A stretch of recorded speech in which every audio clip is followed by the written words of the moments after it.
दिसंबर 1967 को सोवियत संघ के रीगा बंदरगाह पर पहली सबमरीन कलवरी को भारतीय नौसेना में शामिल किया गया था।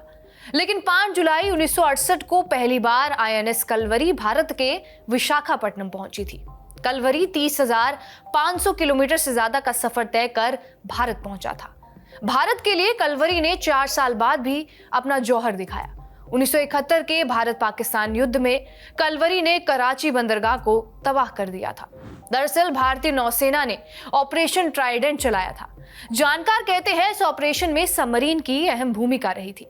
करीब 30 साल बाद देश की सेवा करने के बाद 31 मार्च 1996 को इसे नौसेना से रिटायर कर दिया गया। फ्रांस की मदद से देश में ही बनी स्कॉर्पियन श्रेणी की आधुनिकतम सबमरीन को 2018 में नौसेना में शामिल किया गया और इसका नाम भी कलवरी ही रखा गया है। लेकिन आईएनएस कलवरी की भारत आने की कहानी इतनी आसान भी नहीं है। सर्दी का मौसम था और रूस में -35 डिग्री टेम्परेचर में भारत के young navy officer military training कर रहे थे। 18 महीने की ये ऐसी ट्रेनिंग थी जिसमें कई बार तो भारतीय ऑफिसर जमने से बच गए। आईएनएस कलवरी को लाने वाले यही भारतीय ऑफिसर थे। साल 1966 ये ऑफिसर 24 घंटे की यात्रा कर रूस पहुंचे थे। सर्दी इतनी ज्यादा थी कि वहां इनके लिए नहाना भी मुश्किल था। यही हाल सबमरीन के अंदर भी होने वाला था। सबमरीन की क्षमता 6 टन पानी ढोने की थी और नेवी के जवान और अफसरों की संख्या थी 78। दिलचस्प बात यह है कि सबमरीन के लिए ऑफिसरों की पहली ट्रेनिंग साल 1961 में ब्रिटेन में शुरू हो गई थी। कलवरी के डीकमीशन होने पर इसको लाने वाले अफसर भावुक हो गए थे। भारतीय नेवी के इतिहास में यह क्रांतिकारी कदम था। इसके बाद लगातार भारत की नेवी दुनिया में अपना दमखम दिखा रही है। अभी कुछ दिनों पहले ही अरब सागर में सोमालियाई तट पर एक जहाज MV लीला नॉरफॉक समुद्री लुटेरों ने बंधक बना लिया था, जिसे भारतीय नौसेना की स्पेशल फोर्स ने बचाया। आज भारतीय नौसेना को दुनिया की ताकतवर नौसेना में से एक माना जाता है।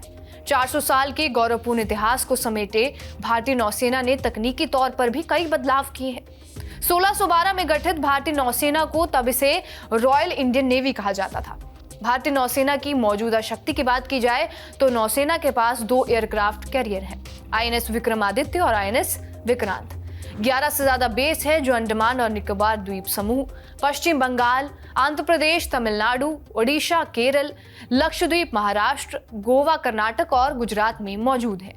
नौसेना के पास 8 टैंक लैंडिंग जहाज, 12 विध्वंसक, 12 frigate, 2 nuclear ballistic missile submarine, 16 attack submarine, 22 corvette, 8 landing craft, 10 बड़े ऑफशोर पेट्रोलिंग शिप और 5 फ्लीट टैंकर के साथ कई छोटी पेट्रोलिंग बोट्स और सहायक जहाज भी हैं।